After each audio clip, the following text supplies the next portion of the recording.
Well, that's what I'm saying, right? Is that capitalism and socialism are kind of binaries, right? Private or public ownership, right? Or social ownership, collective ownership, whatever. But everyone sort of personally exists on a spectrum between those two, right? Nobody is like purely a capitalist or socialist. I get what you're saying. You're saying, well, if it's even a drop socialist, I'll just call it socialist. Right? Purely capitalist.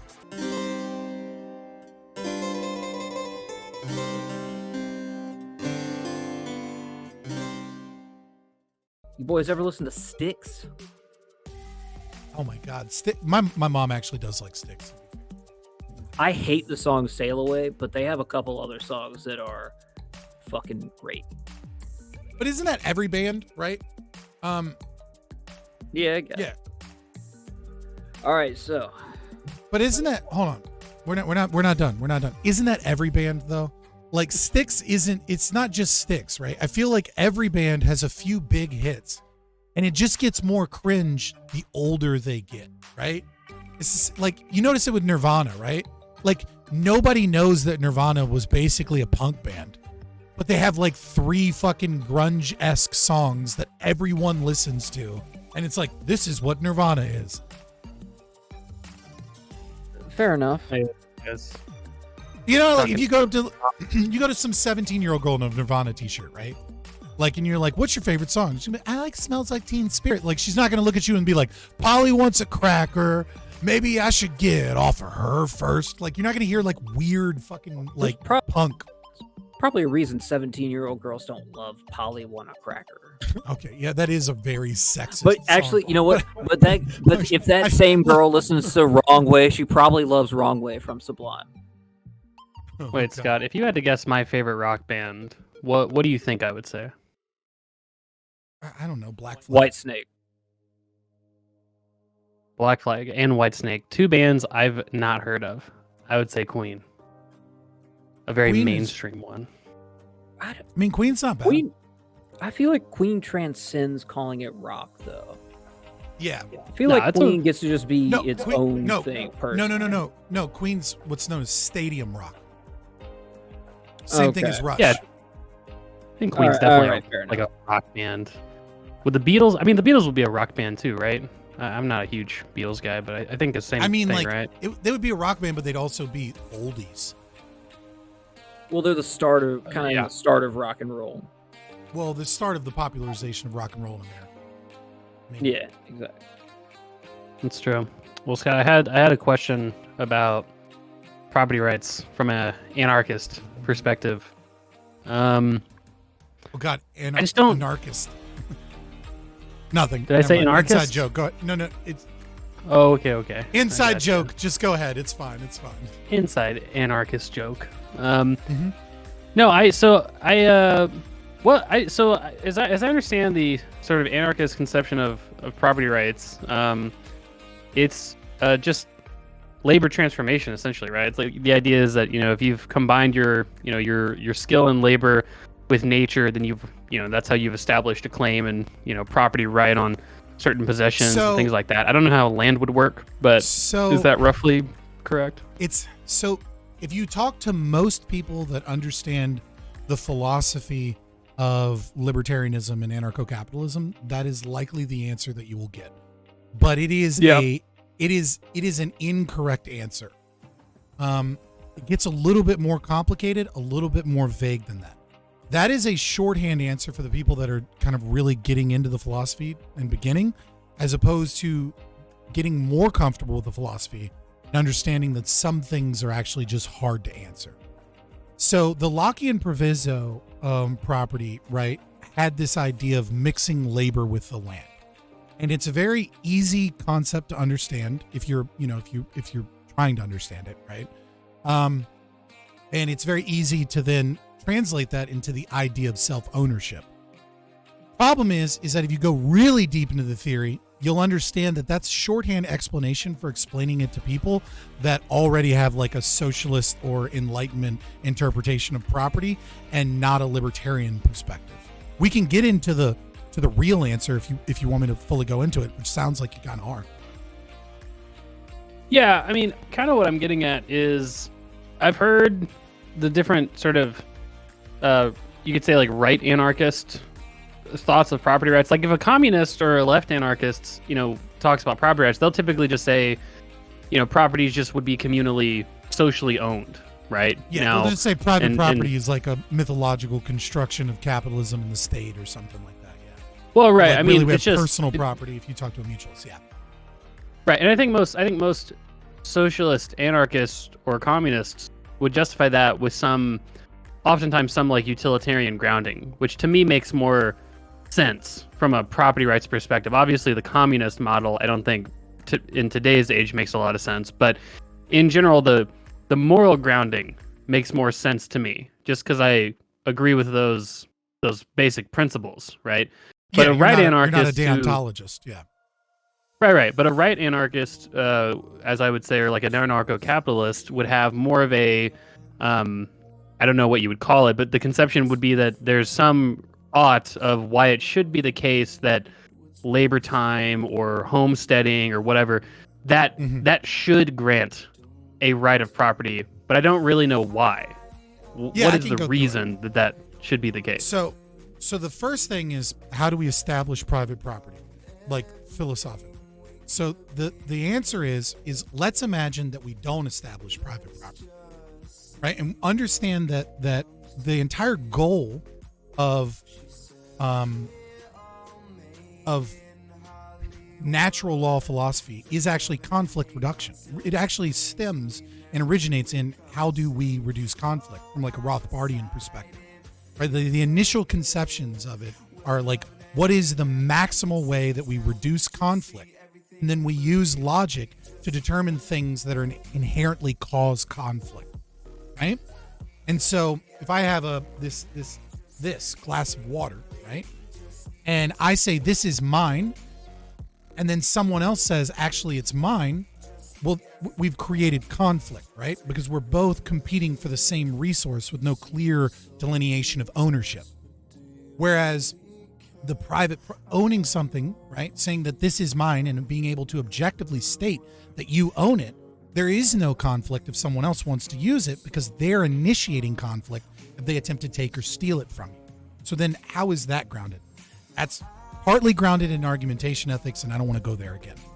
But in terms of property, if property is not privately owned, right, in order for one to not aggress upon another person, right, then they need permission to use that property from every single potential person in the future that could have a right to that property.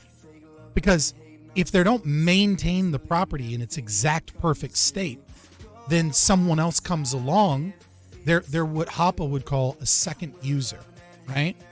And so if logically, if I have, let's say, a well, and I get rid of the well, because there's, a kitty litter or oil underneath, right, that I can mine, then I didn't get permission from every potential person in the future that could potentially want to use that well, as well as every person in existence that could potentially come and use it. So it is inherently conflict producing, right?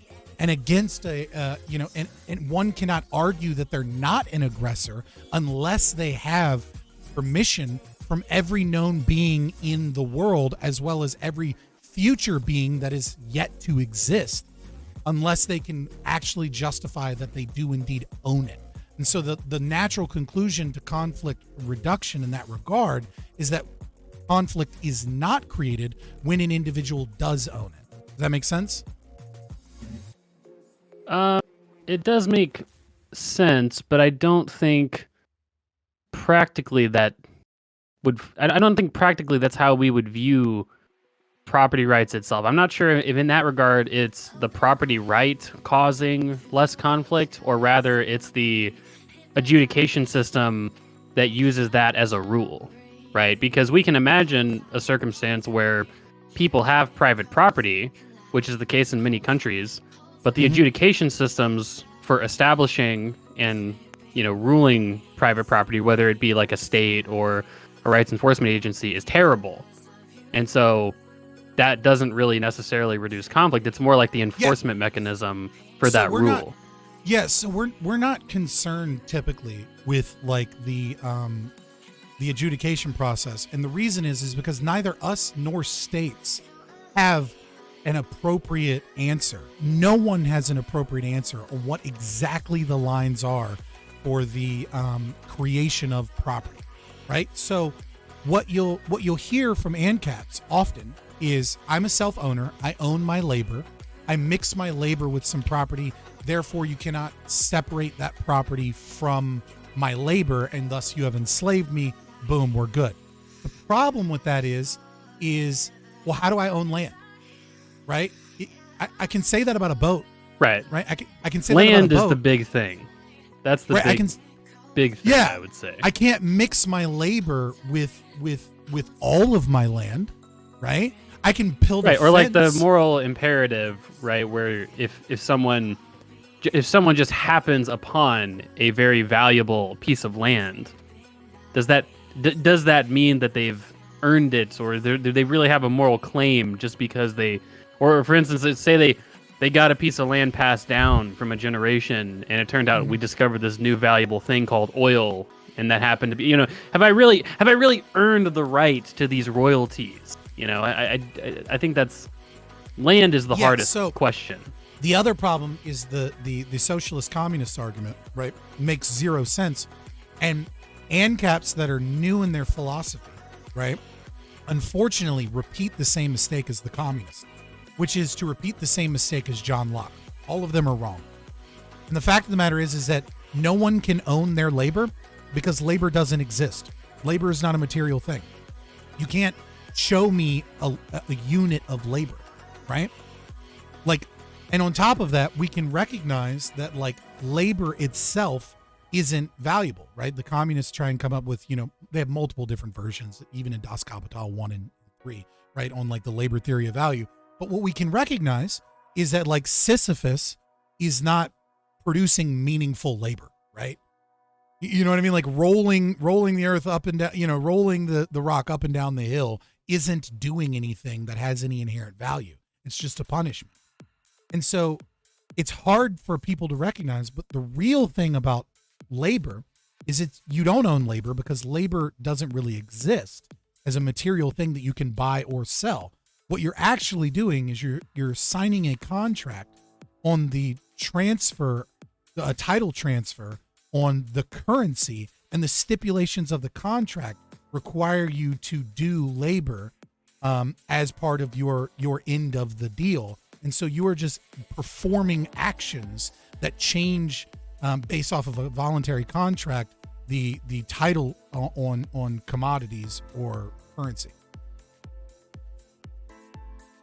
Yeah, I mean, I would agree that the sort of value of labor is socially constructed, right? I mean, for instance, the Sisyphus example, if we were a society that was very entertained by people, pushing big rocks up hills and then rolling them down, then that labor all of a sudden becomes very valuable in a market sense. Yeah, like a CrossFit right? competition. Right. Yeah. I mean, people are entertained by sometimes seemingly dumb things like chess. Like logically, there's no reason why people should be entertained by chess. It's just an arbitrary game with arbitrary pieces and rules. But there's thousands, hundreds of thousands, millions of people that love watching chess games and are entertained by it. But it's it's the same thing. So I would agree with that part. So I guess, yeah. I mean, in general, how would you answer that question though? What's your answer for what morally establishes someone claim to property? Because additionally, I think that the idea of property rights being a conflict resolution, or maybe you were talking descriptively, but I've heard different anarchists say that private property rights do reduce conflict for those reasons, and arbitration is better than war and stuff like that, which is fair enough. But I've heard the opposite argument, which is relatively compelling for me, oftentimes with land examples, right? Which is, if we have this resource that's underneath the land that you happen to own, and it would greatly increase, say, I don't know, like this is like the fucking Avatar 2 drug, and it ends aging or something, and we've discovered it under your land, but you're refusing to mine it because, I don't know, you just don't want to, you're a simple guy. that creates conflict, because the sort of over respecting of that property right, you could say, is now leading to a structurally material less well-being for all those people in the rest of society, right? And that's a conflict established. So it depends on through what property you mean rights. I think it depends on what you mean by conflict, right? So if I want a cheeseburger and someone won't give me their cheeseburger, that's not conflict, right? The conflict is then aggression, right? Where you aggress upon someone and demand positive rights. I demand your cheeseburger, and I've created conflict, right?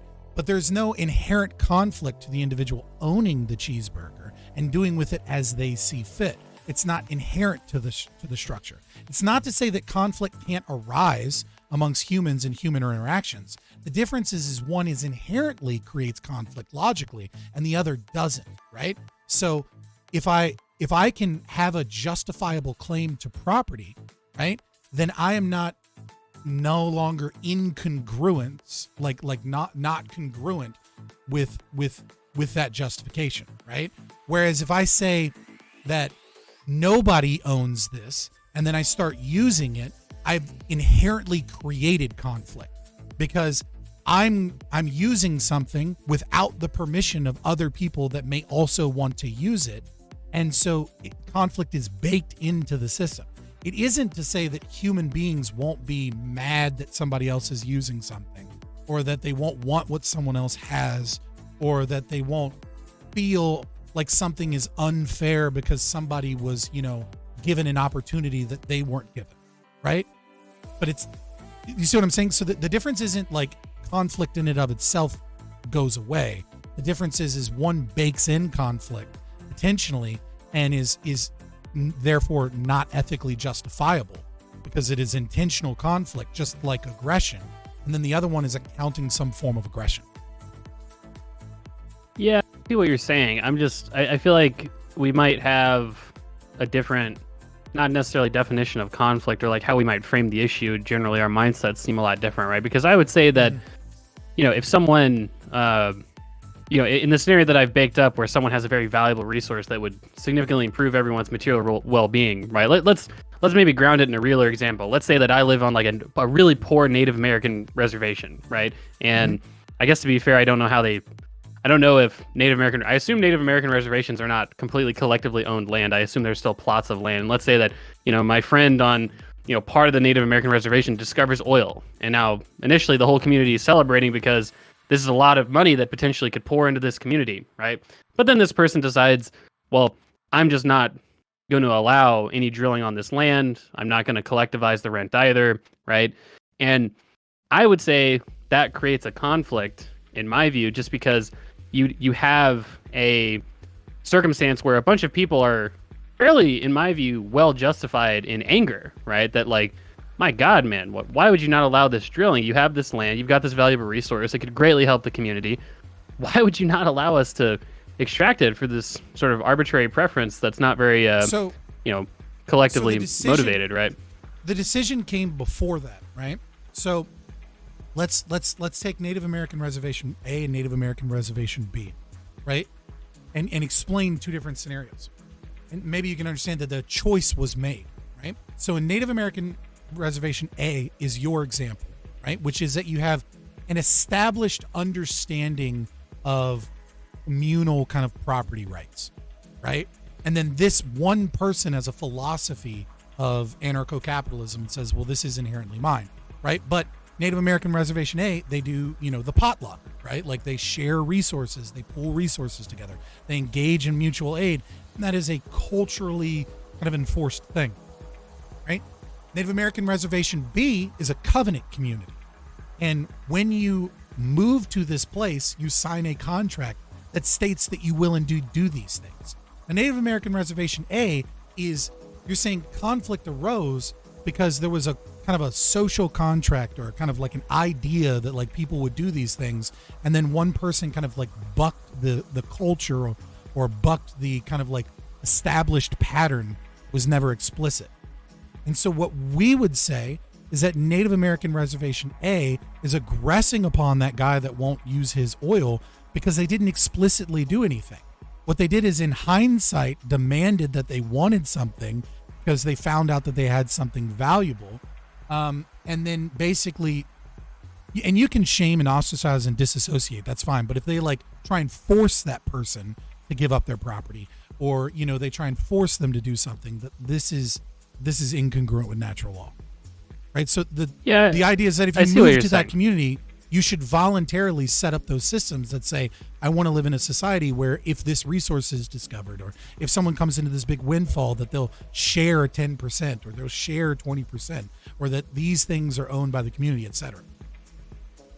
Yeah, I see what you're saying. It sounds like I said, I think it's how we kind of frame the issue, right? Because, for instance, it kind of sounds like what you would say is that a lack of action cannot cause conflict. That just as a general principle, if you choose not to do something, that's not me causing conflict. It's only a potential circumstance where another person is being an aggressor upon me, right? Exactly. Well, I won't say exactly, but like close enough, like for layman's terms, getting through this. Yeah. Right. Whereas I guess from my framing of that sort of circumstance is that whether you call it conflict or not, I think that there's a serious sort of moral quandary that's occurred here, right? Where we live in a society that might want to respect sort of, you know, private property rights, and, you know, you own land, you buy it with money, or you use your labor to transform and homestead it, or whatever the circumstance is. But you've got this other circumstance where you could argue it's violence or aggression, or just sort of a really sort of socially unacceptable level of indifference of this person not to drill on this land, right?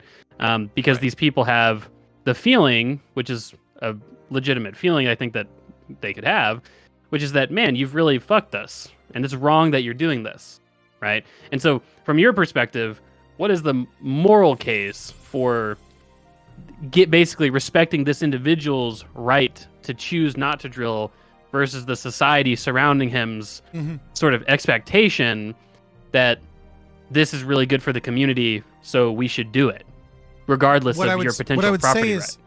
What I would say is that there's no such thing as lesser or greater evils, right? That it's a binary. Something's either right or it is wrong.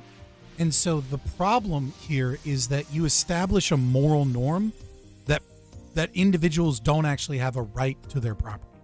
And once you attempt to establish a moral norm that justifies aggression against other people or the forcible seizure of their property, then you have to take that all the way to its end state. And if we take that all the way to its end state, we end up in terms of service, like issues, right? You know what I mean? Like we end up, like, once you justify that it's okay, so long as a majority of people have a subjective feeling of being wronged, right?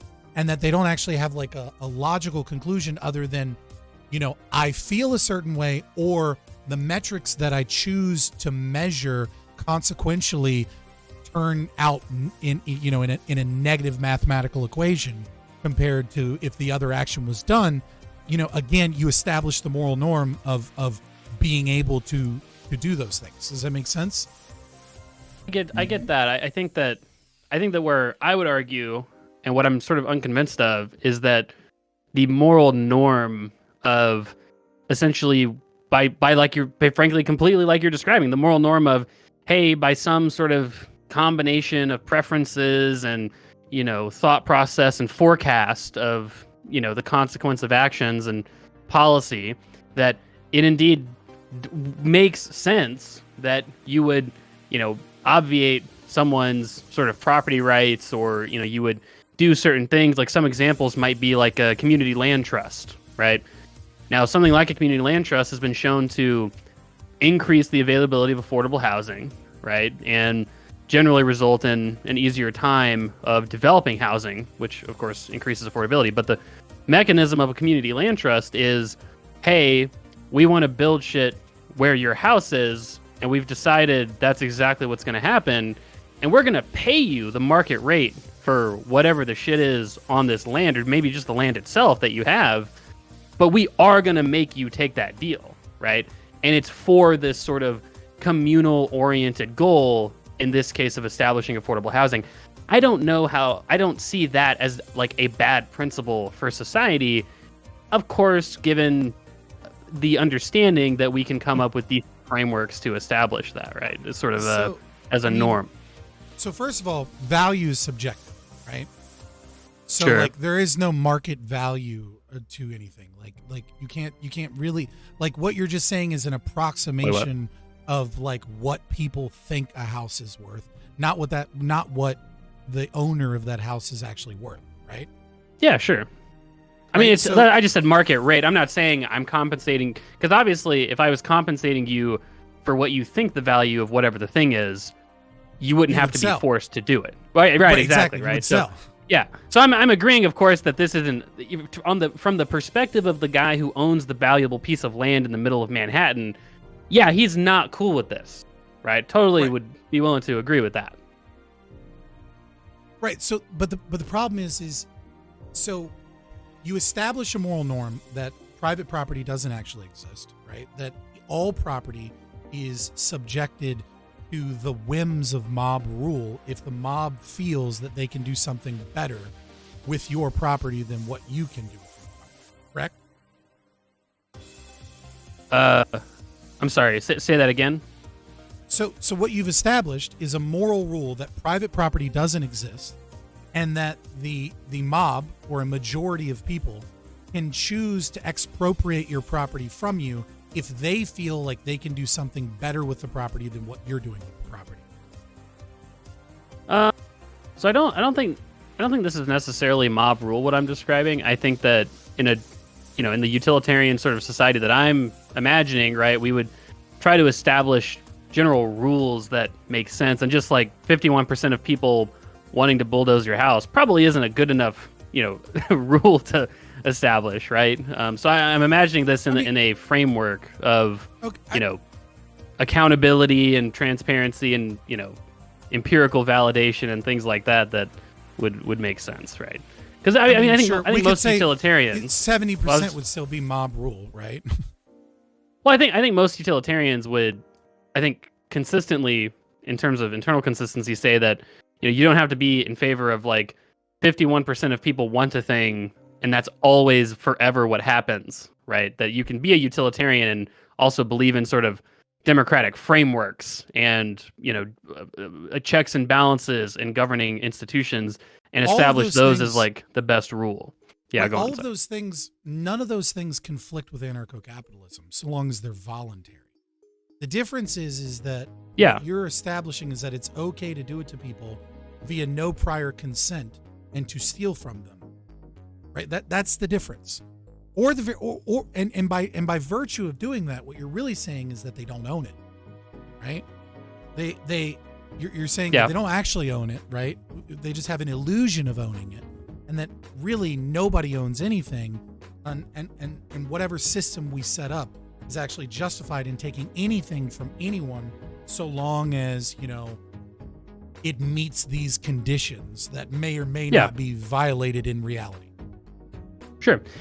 Yeah, no, I mean, I think that, again, if the framework of like property rights is that essentially if at any point a person can do like a forced sell, or perhaps like regulate how you use property, and if you don't have like complete autonomy over property, then you don't, if that's not considered real ownership, then I would say that of course, under that regard, there's no real ownership in literally any society that exists. Well, not any society in general, but any country certainly that exists today, because you've got things like regulations on property, taxes, which money is a form of property, right? You've got things like community land trust, like I described. So there's a lot of stuff like that. So by that logic, there's no true, there's slavery. Like, the entire right world to is property. enslaved, right? And what we argue for is not that you can't have any of those things that you think are beneficial to a community or society. What we argue for is that you have to establish those things explicitly in contract, and people have to voluntarily agree to them. Right. So no, you can start a covenant community that has all of those things that you like. Yeah, no, I get that. Under like I've heard anarchists say like you can have as big a government as you want. It just has to be voluntary, right? If you want to have single payer healthcare and fucking a collective ownership within your commune, that's totally fine, right? So I get that, right? I think that what we're talking about is ethics. What we're talking about is it okay to force people into those systems because you believe that your outcomes will be preferential, and so it's okay to force people to do things against their will, and that's where we're at, and that's where we really get into argumentation ethics, right? Which is, are you engaged in a contradiction? Are you violating the laws of logic when you say that you have autonomy of yourself, and then you say that you're engaged in argumentation, which is a discover for the truth, and you recognize that I am my own person with exclusive control over my body, and you establish the moral norm that I have a right to my opinions and ideas, and that you can't actually force me to change those things, and yet you argue that I should be forced to do things against my will non-voluntarily when I'm not hurting anybody because of a consequential analysis of best guesses of what you think will be better.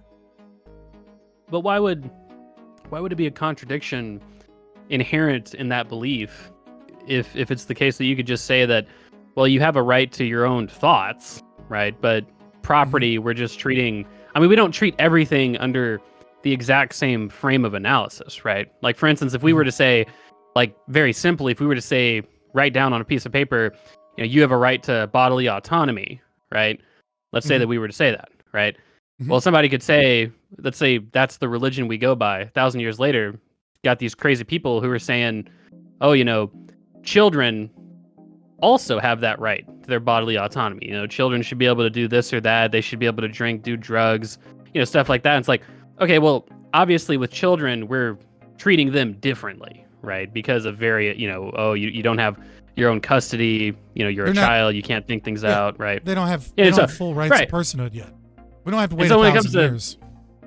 Yeah, so when it comes to, owning your thoughts and opinions and stuff like that, I think it's fair for most people to say, well, your thoughts and opinions would be societally differently regulated and viewed than property rights. I'm not sure these things are equivalent. So the problem is that you, by engaging in argumentation, right, you prove, right, not only do I have my own thoughts and opinions, but you establish a moral norm that if you want to reduce conflict, again, there's that conflict resolution that leftist anarchists love to talk about and think we never do, but it's a principal part. Like, you establish a moral norm that might doesn't make right? That what is right or wrong is something that has to be engaged with and argued, and that you recognize that I am my own person with exclusive control over my body. And by recognizing that I'm my own person with exclusive control of my body, and that that what you recognize and establish the moral ought, that if I want to change my opinion, those things ought be respected. Your current argumentation with me is establishing a moral norm that my bodily autonomy and my exclusive control over my body is something that should be respected in a pursuit of truth and in a pursuit of goals via argumentation. And if you argue that you should have the right to violate those things, that's the performative contradiction. Just like saying I ought not smoke cigarettes whilst not that I ought not, but that I do not like smoking cigarettes. No part of me enjoys it as you're smoking a cigarette. You're engaged in a performative contradiction because you're saying, that there's not a single part of you that enjoys or wants a cigarette, and yet you're proving that wrong by engaging in smoking the cigarette. Some part of you obviously enjoys and or wants it. So I think that I think to make this more clear, I can ask, so you're saying by recognizing I'm my own person, I have my own body, you establish a norm that this bodily autonomy should be respected through argumentation. Well, so if you by arguing with me, you recognize that I have exclusive control over my body, and that if you want to have a pursuit of truth or have human interaction, you cannot simply force me to believe what you want to believe. You can beat the shit out of me, but you can't change my opinion. You might be able to torture me, but that's not what you're doing right now. You're engaging in argumentation. Right, but then how? So agreeing you have a right to your bodily autonomy, is this linked to the labor transformation sort of theory of ownership? Because I'm not making the connection of yes, you're establishing that I have a right to my bodily autonomy, which means that even by having this argument, that means that there's a contradiction in believing that some things should be socially owned. Where's the bright line of linking these two things? Yeah, I gave you the second half of AE in terms of when I was talking about like water and like first user principle and things like that. In order to maintain logical consistency in this argumentation that we're engaging in, I have to be able to drink water. In order to not engage in performative contradictions, I can't drink this water, right, and maintain argumentation. I can't maintain this shelter if I need permission from second users and third users and fourth users. In order for my body to continue living, right, and in order for me to make valid propositional statements and valid moral claims, in order to make a moral propositional statement, private property must exist, because I can't make a valid propositional statement if I'm depending upon property that I have that requires permission from other people before I can utilize this resource, because that invalidates my claims. Well, what if you don't depend on the property, though? What if it's just an example like I'm describing, where it's just oil in the ground that you don't want to drill? You're not depending on that oil being there. Obviously, you can live. You didn't know the oil was there, right? This is a non sequitur. I feel like it's related, or maybe I'm still just not getting what you're saying, right? Because it sounds like this is a non sequitur because you're talking about a specific piece of property that isn't involved in argumentation. And argumentation is describing how one can't logically argue against private property rights. It's not necessarily that you depend upon the oil in the other example for argumentation. You don't need that for argumentation, but you do need private property, and it's impossible to argue logically against a private property without engaging in a performative contradiction, because you do need some private property in order to do such. I see what you're saying. Okay, so I am not sure you've established that you need private property in order to communicate, right? I'm not sure what you mean by that, right? Because I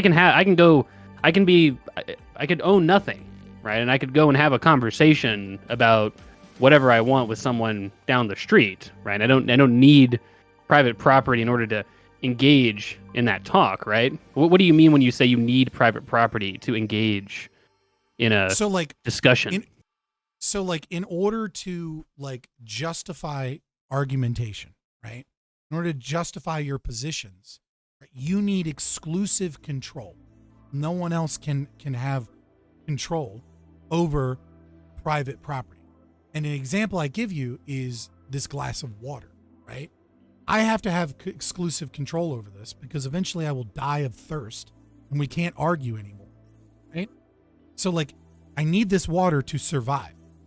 And in order to survive and make logical statements during this process, I can't be engaged in this conflict where I need permission from every person that could possibly own said property, because then I don't have exclusive control over this. I see. So you're saying, okay, I think I understand what you're saying at this point. So It sounds like what you're saying is everyone needs material to survive, right? We're physical beings. At the very least, you need things like water and food, and to be comfortable, you need things like clothes and whatnot, right?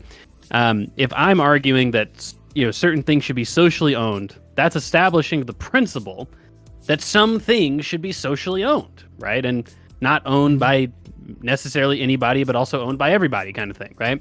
Mm-hmm. So if I'm establishing that principle, that means that in theory, I could make the argument that, well, I'm going to socially own all the shit in your house, right? And I'm going to socially own every single other thing that you try to buy, and sort of you end up dying of dehydration eventually because you can't buy anything. Everyone just socializes all your shit right as soon as you buy it. And so by establishing that principle, right, you're saying that by engaging in argumentation, because you need those things, you have to respect someone's private property rights internally, at least a little bit, because you can't engage in arguments in the first place without having that sort of basic material need, right? It seems, that's sort of what we're getting at here. Yeah, so this might help. Let me see if I can find it. I'm going to DM you something. It's like a shorthand note. Maybe it'll help us get through this. Where the fuck is? Where are you at? I mean, really, what you need to do, right? If you really want to get it, because I'm not the greatest expert in argumentation. It's an incredibly difficult thing to explain. Which, you know, of course, some people will claim leads to an invalidity, but it's just because something is a difficult concept doesn't mean it's not true. But here you go. This might help facilitate our conversation a little bit. So I just sent you a file. I don't know if you can. You should be able to open it with Windows, right? And so this is basically a breakdown of the primer chapter from Hans Hermann Hoppe. You can't claim that you have a right to something because you need it. That's the entire consequentialist playbook. What? Don't read chat, Fabian. It's a terrible mistake. Dude, well, you know, sometimes you got to read chat. Right? So I have this broken down, right? So argumentation is a form of action employing scarce means, right? This means a person demonstrates preference and private property. Thus, one's right to body is presupposed by all human action. Human action is the important part here. You know, and I know that you've read you understand what I mean by human action. It's like, I know that you've read some Austrian stuff.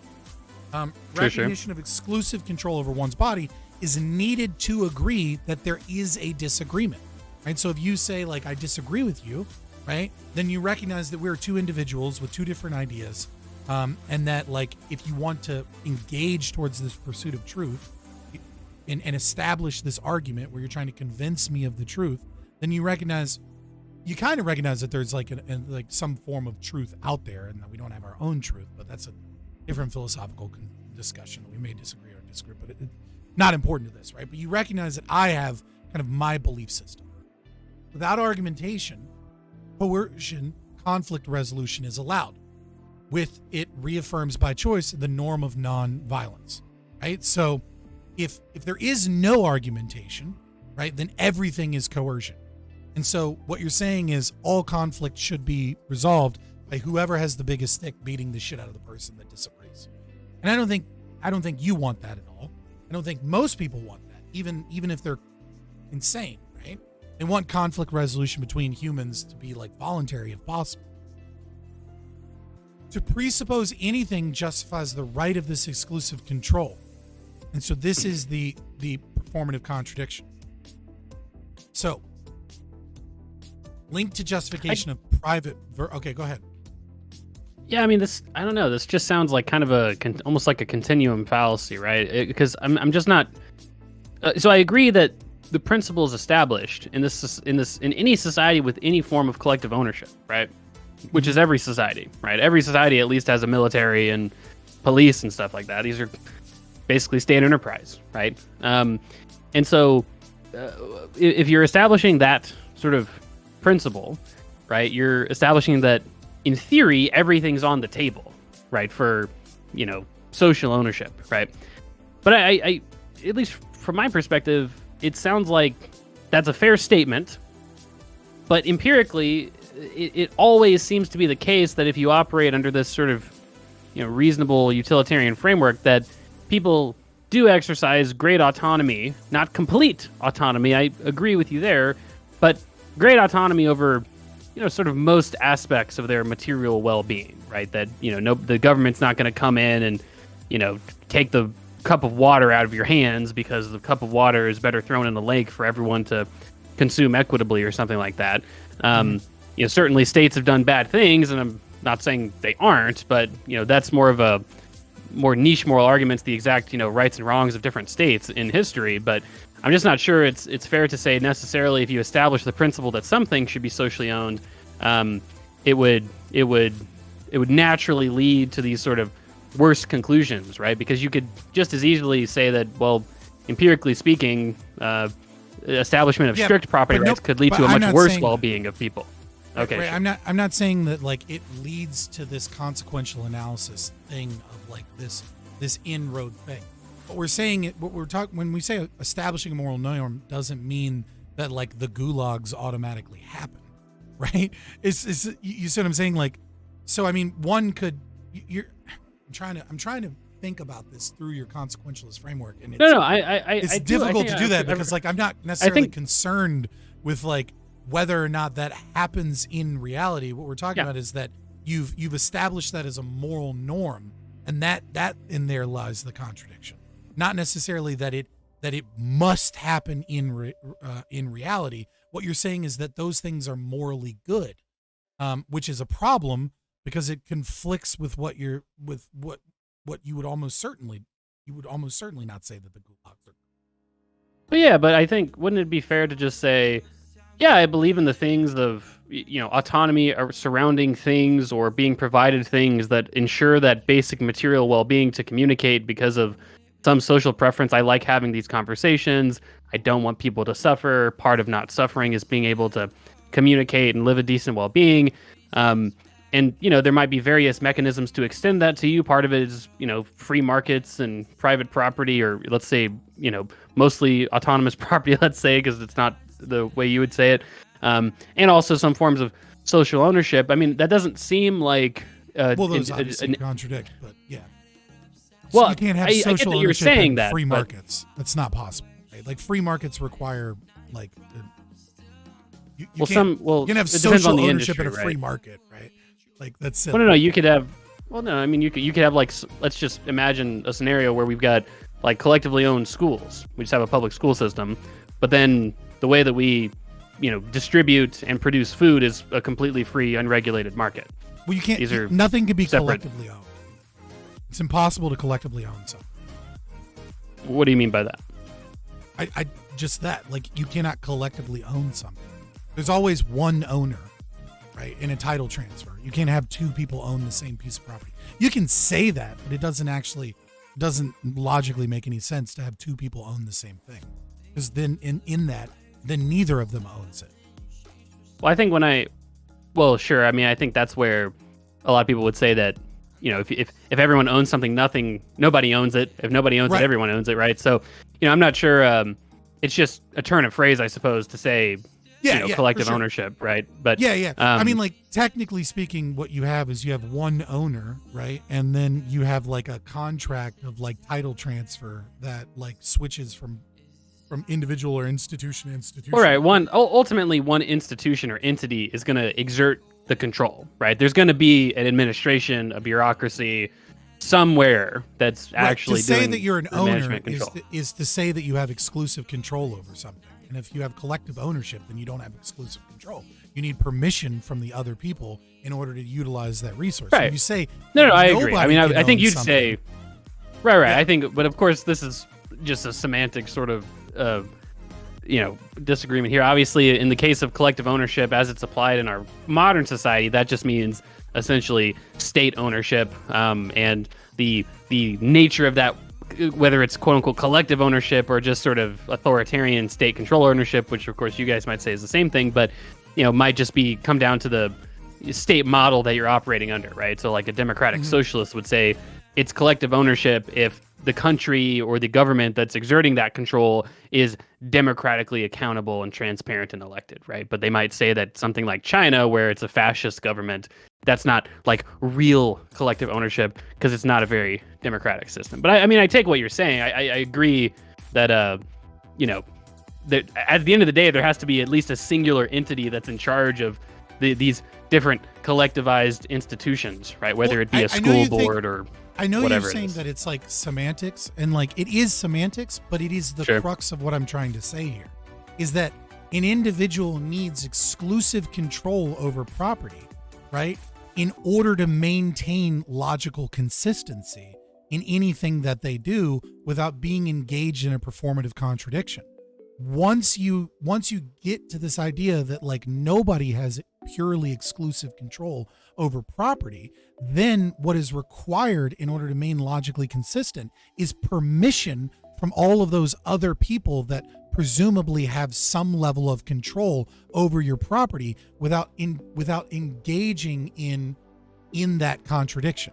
So like I recognize you're like, well, this is semantics, and I agree with you, but that is kind of like the really important thing here, is that we need that private property and exclusive control so that we're not in a position where we're doing things with our body where we're going up against the very argument of bodily autonomy. We're contradicting ourselves by drinking this glass of water because I haven't gotten permission from the presumed other owners of this property. Yeah. But I maybe it depends on what you mean by permission, though, right? Because I would agree that ultimately, to some degree, you do, in our society, you do need permission to drink that glass of water, right? Because there's regulations surrounding the water from the tap that you poured it from, and you have regulations on the production of the cup that you used and stuff like that, right? So, I mean, I would agree that you require that to some degree, right? I guess that the big question is, why is that wrong, right? What's the problem? You're saying it's a contradiction, but I feel like, again, I could just as easily say that, well, yeah, you might need all those permissions, right? But I still like it when people are able to sort of freely express themselves and have these arguments. And part of that is, in your house that you own, you've bought, you have a mortgage license to, is regulated, but also you have water and things you can buy, and that you can pour glasses of water so you don't die of dehydration, right? What's the necessary contradiction here, right? Because I could say, hey, I believe in social ownership, but you can still drink water in your house because I want you to be able to do that. Right. For sure. But the problem is that the contradiction is not like on the policies around the usage of this water. The water is just an example, right? It's the arguing itself. Right. In order to make an argument or to engage in argumentation with another person, right? Then you're establishing this norm because I have exclusive control over property. Because I'm doing all of these, you're first establishing this idea that I have my own thoughts, I have my own bodily autonomy, and this requires, in order for us to stay logically consistent. We're not in the realm of like what's cool or not cool in terms of consequences on our subjective opinion. We're in the realm of, are you making logically valid statements, or are they invalidated because you're arguing one thing that is contradicting the other thing that you're establishing the moral norm for? Like, so this is, I understand that it's like, I don't know what to say other than just like super nerdy, right? But like, if a statement isn't logically valid, then we don't need to evaluate it for its morality because it's not logically valid. So it doesn't matter. So really what you're saying when you say that I disagree with private property rights is gobbledygook. There's no such thing as good and evil. I am a beast animal that should be caged. That's what because you're not actually making, I know that sounds crazy, but you're not making any logically valid statements. So I can't evaluate it for morality. I can't tell you whether or not you're right or wrong. It's actually like a meta wrong, because what you're really doing is denying the existence of logic and reality. Well, are you a moral realist? I don't know. That's the answer. Well, I would say that I lean towards moral realism because between like convergence of like rule utilitarianism and like all of these other things, it seems like our values and our weights are subjective in a certain way, but that there might actually be a morally right or wrong things. I can prove that some things are unjustifiable, but then there are things within the domain of justifiable of which I have no argument for. So like, I don't know if there's a perfect right or wrong answer in those things, right? Yeah, I'm in a similar spot. Libertarianism it's not an ought. It's a descriptive, ethical, legal framework. Right. No, and that's kind of what I'm getting at, right? Is that I recall having an argument with a dude named Zen Shapiro at one point. You probably heard of him in the online debate space, but yeah, I do a lot of debates on Crucible, but I've never like actually chatted with Zen Shapiro for whatever reason. Yeah, you guys, his main thing is abortion. I happen to catch him in a mood of wanting to debate gay rights and and he obviously, he's like a crazily right-wing Christian person, right? Like believes in Hebrew law and shit, right? But he's also a presuppositionalist. I mean, that's a lot less crazy than ever saying that you're a socialist, right? Well, you could call me a crazy left-wing whatever, right? I'm just descriptively, the guy is very, very right-wing and very sort of orthodox Christian, you could say, right? And Yeah. now, one of the things that we were talking about that I tried to establish was that ultimately moral arguments almost have to be circular. They just have to be, whether you're referencing God or not, right? It's just necessarily circular to a certain degree. And he's actually a presuppositionalist, right? Which is really circular, right? You got these people that are saying God's real. I know it's the Christian God because God revealed it to me, and I know God is real because God gave me the senses, and I know the senses are real because it's just completely circular, right? But if I were to, secularly boil down my morality into, things that I feel like have to be true, it ultimately ends up being similarly circular, right? Now, the question is would you say that a circular argument is illogical? Would you say that would be an illogical thing to give a circular argument? Because if you're referencing itself, well, then that doesn't mean it's true. It's circular. Is that an agreeable statement? Yeah, I mean, you're engaged in a logical fallacy if you're engaged in a circular argument. Right. And so, but it seems like based on what we've discussed for the last, few minutes, you would say that by even having a conversation about morality, I'm engaging in almost an argumentative contradiction because I know that my argument's going to have to be circular at some point, right? If I'm having the conversation. Okay, explain the difference. Well, I mean, so what we are assuming in order for argumentation ethics to work is, do you believe in the law of identity, the law of non-contradiction, and the law of excluded middle, right? So do you believe in logic, right? So, I mean, if you want to argue against the idea of logic, then I can just kind of be like, okay, well then everything you say is gobbledygook. And so right. That's kind of what I'm saying. Right. So you deny logic?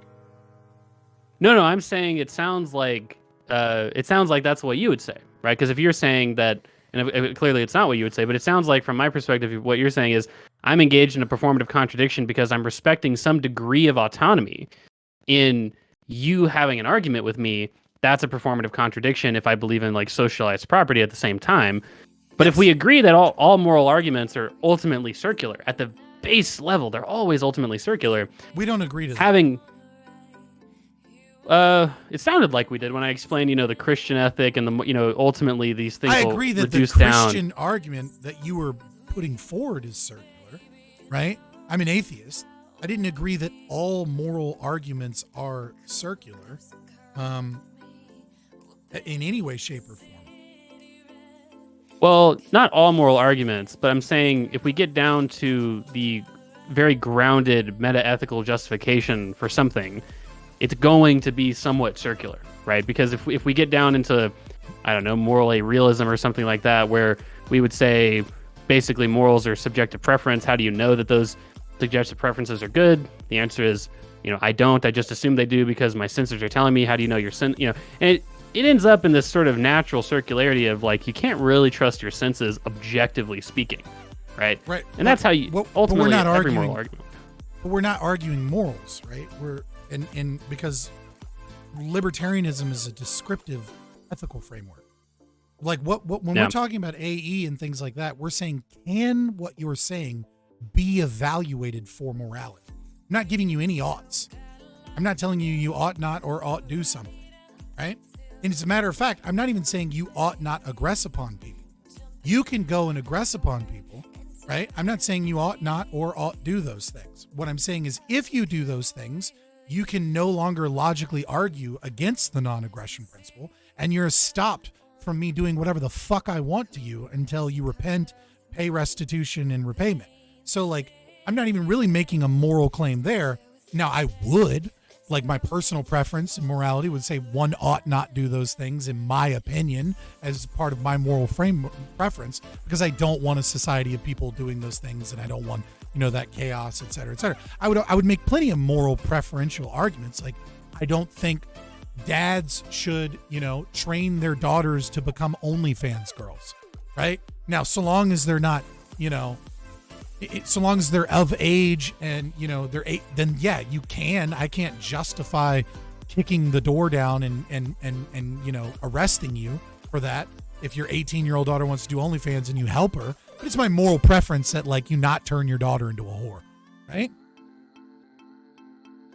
Yeah, I see what you're saying. I guess, I'm not sure. Obviously, I don't agree, but is this the main sort of moral opposition? I guess you're saying this isn't a moral statement; it's more of a logical one. But you know, from the moral perspective of socializing property, right? What is the moral argument there, right? That's kind of the big thing. So the argument from the libertarians is that it's ethically unjustifiable. I can't evaluate it for morality because it's a nonsensical thing. And if you do it, then you're denying logic and you're denying non-aggression. Therefore, you cannot argue that everything that you take from me, I don't take from you violently if necessary and get repayment for my time and the damages that you caused. So, like, I'm not saying you're morally evil because you stole from me. If you steal $100 from me and you say this is socially owned, I'm not saying you're morally evil or you're morally good. I might, as an individual, say that, but libertarianism is not saying that. What I'm simply saying from purely libertarian model is if you take $100 from me, you cannot logically just argue against me going up to you and say, give that back, and you say no and go, I'm going to beat the fuck out of you until you give it back to me, and I'm going to take back some repayment as well. And you have no argument against that in that regard. You cannot logically justify that I not do those things to you. I can logically justify that you not do those things to me. Well, but logically, couldn't I just say, you know, the principle of this aspect of social ownership, right? I don't know. Let's say it's an oil company, right? And we're going to socially own all the oil now, right? Well, the shareholders get bought out and they might not want to sell, but nonetheless, they're having to sell, things like that.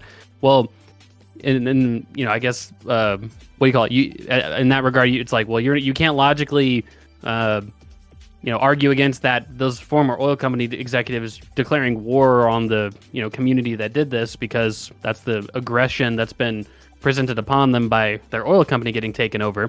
Like, okay, but couldn't I just say the principle I'm establishing is the most good for the most number of people as just a basic utilitarian framework? And that's taking over the oil companies. Yeah, I mean, sure. That's an opinion, but it's not logically justified in anything. I mean, like, apart from the fact that like the most good for the most people is something that nobody can ever prove, you just kind of like give it a best guess because it's all fucking subjective, right? Sure. Like, you know, right? Like, I mean, but it's like we but can that's say infant though. mortality is, something we don't want, right? Like, and I think it's a pretty safe bet to say nobody wants higher infant mortality, right? But I mean, like, there are so many different, there are so many uncalculable things and untestable things. And then, of course, there's also the problem of, like, in locus, right? Like, one action seems to be positive now, but we don't understand what it does to us in 20 or 30 years, right? So we do the best guess we can. So you're saying it's not logical because it's not well defined, right? It's hard to really bake down sort of social happiness or well-being or these sort of phrases that we might use, right? That it's not logical almost necessarily because it's not well defined. You can't really tell me what happiness or utility is or something like that. I mean, so now that we move away from, let's just assume, because I don't feel like having this argument back and forth,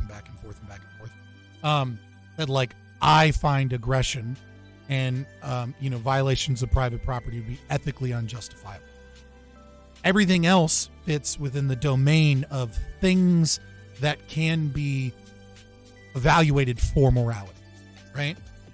So if we're dealing with I have no problem with consequentialism when it doesn't attempt to establish a claim against those things that I feel, or I should say I know, right? But I feel, for interest of us having a conversation that doesn't just go into a screaming match, that I feel are ethically unjustifiable, right? So if a consequentialist comes to me and says, look, using the OnlyFans girl example, should girls do OnlyFans, right? and they give me an argument about like why they believe it's wrong or right for girls to do OnlyFans.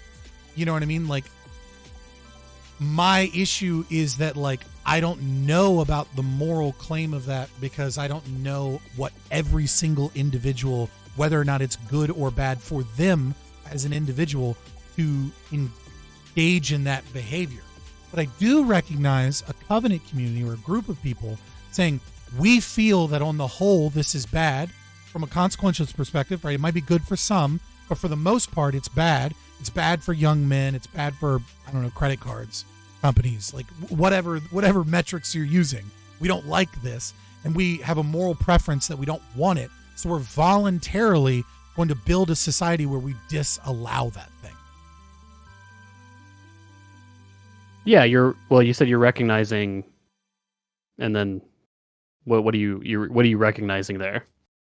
Well, I'm recognizing that is their moral preference, but I don't know that I can ever recognize that it is morally good or morally bad, because like there's an unlimited data set, right? Like I'd have to have perfect knowledge in order to be able to do utilitarian calculus, and even then, what I value is subjective, right? So I might value, one thing more or less than what someone else values it.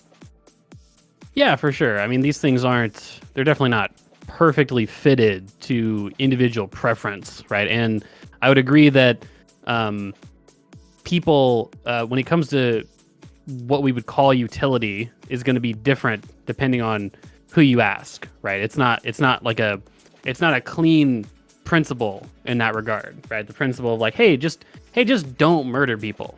That's pretty clean, right? It's pretty easily understandable. We know what murder is. We're establishing it's wrong, right?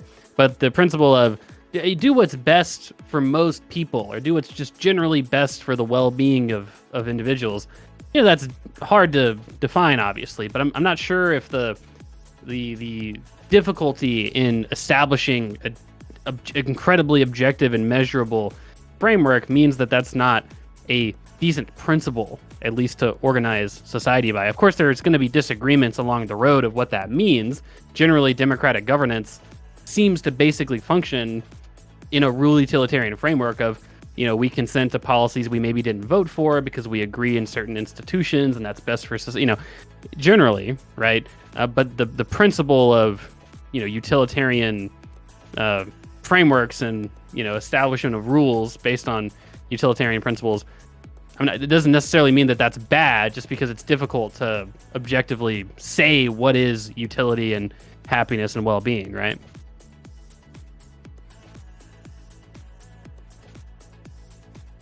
I'm not sure what I'm trying to pay attention, but I'm not sure what your full argument is. Can you summarize it? I'm kind of responding to what you said, right? So what I'm saying, it seems like we started with, my society is sort of saying, yeah, some forms of social ownership are good because that's what, maximizes utility or happiness or well-being or whatever it is. Now, you seem to respond by saying, but what even are those things, right? How do we measure them and define them? And if people disagree on what that even means, is that even a principle we can really establish, right? Because and so what I'm saying is, just because it's kind of hard and more difficult to establish, things like utility and well-being maximizing and happiness maximizing, that doesn't mean that that's a bad general principle. It just means that it's a little bit more difficult to establish along the way. Yeah, but I mean, we get back to that argument, which is like, I can establish, and you believe that I can't. That's fine. We're just going to have to agree to disagree. I don't want to fucking argue argumentation ethics for the next 10 hours, right? until we both just leave unsatisfied. I would say that I can establish that saying that you own somebody else and that you own their body and you own their labor, if you will, or that you own their property, that you have control over them, so long as there's this general social utility that you can't really calculate, but you can kind of guess at and get closer, almost like an asymptote, because you never reach perfect knowledge, but you presumably get closer as you get more data, right? Sure. That you're trying to say that the subjective values that you hold and that you measure towards determining morality supersedes what I believe is a logical contradiction, which is ownership of other people's property and ownership of other people. Yeah. Right? And so it's like so long as we're in the domain of what I believe to be, so long as we're in the domain of things that aren't ethically unjustifiable, like you can have those opinions so long as you don't aggress upon those people, right? In the domain of ethically unjustifiable, like you can construct your society in the way that you want towards those moral preferences. And I don't really know that I have a great argument to tell you that you're wrong, right? Even if I have a personal preference, or I think what you're doing is, inefficacious, or, like whatever, like, I don't know that I don't have a right to like grab my gun and stop you. You see what I'm saying? I see. Yeah, that makes sense. If every country had open borders, and like open citizenship, open borders, and all that stuff, would you call that anarchism? Well, Because you could pick up and leave. Exact same government, but everywhere was open borders. No, I'm saying like, because in the anarcho-capitalist sort of established, like we have established anarcho-capitalism, right? The way that I've seen that described is basically you've got kind of what we have now in terms of buildings and jobs that people do and families and stuff, right? The big difference is that you've got these rights enforcement agencies that compete in terms of setting the regulations and laws that you might follow, kind of establishing that voluntarist sort of, I follow the laws that I pay into, essentially, right? If that is a fair summary. And so if we lived in a world today where we've got stated societies and governments, right? But the only difference is that you can freely move to any country you want, any state you want, any society you want. Is that basically just anarcho-capitalism, where the governments are, these people have gotten together, they've decided we want to live here, we want to live under these rules. The rules include a government and a military and a state, but I can ultimately leave whenever I want, just similar to how I can pick any rights enforcement agency I want. Yeah. 2 conditions. All of the states must return all of their stolen property, which I don't think any state is financially capable of doing currently. So all of the states, by definition, would have to dissolve.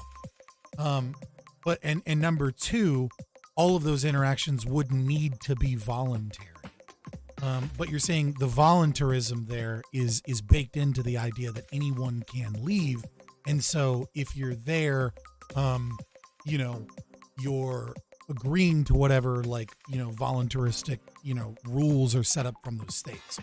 And so the open borders everywhere argument does indeed get rid of one of the problems, which is the non-voluntary aspect. The problem is that all of these states already exist in such a capacity where they have unjustifiable ownership of property, which is to say the national parks, the land that they own, the public school buildings. Every public facility and building is based upon stolen money. So all of that would need to be expropriated back to the original owners to the best of their ability. So in that event, the world economy would collapse. And what I mean? Like, if that was done instantaneously, right? Like we would likely have, we wouldn't be bitching about Ukraine and Russia, potentially being World War III. We would be in World War III. It'd be Mad Max, like if that just happened, like at a snap of the fingers, right? Which I don't know that I would have to logically argue for, but it's not really engaged in reality, so it's not really a big bullet for me to bite, because that wouldn't happen that way. But all of the stolen property needs to be returned. I guess fundamentally, I'm not sure. I don't know that we haven't been existing in anarcho-capitalism to some degree, right? Based on what I'm about to say, right? Which is that if we had anarcho-capitalism, right, of course, and every sane anarcho-capitalist would say that not every preference is going to be expressed in an available option of a product of a rights enforcement agency, because rights enforcement agencies are a market, right? They reflect to some degree a collective preference. Let it, for sure. But let it be known that rights enforcement agency isn't a necessary component of anarchy. Like, if the whole world was you'd have anarcho-communist communes, and you'd have, you know, areas that function very much like nation states, and you'd have mutualist societies that, you know, with dollars and labor theory value, communal policing. Right. You'd have everything. No, that's certainly fair enough. I think that the rights enforcement agency is just an interesting example of the type of people who wouldn't want to live in a communist style, socialist style, you know, society, right? They would rely on these rights enforcement agencies, and those are the types of people that would maybe have the biggest problems with like our now formally stated sort of, you know, society that we used to live in. And so, but that's all to say though that these rights enforcement agencies are going to have a collection of standards that are somewhat similar because we've got these sort of collective preferences: no murder, no rape, right? Might even have collectively funded things, right, that you have to buy into, whatever it is, right?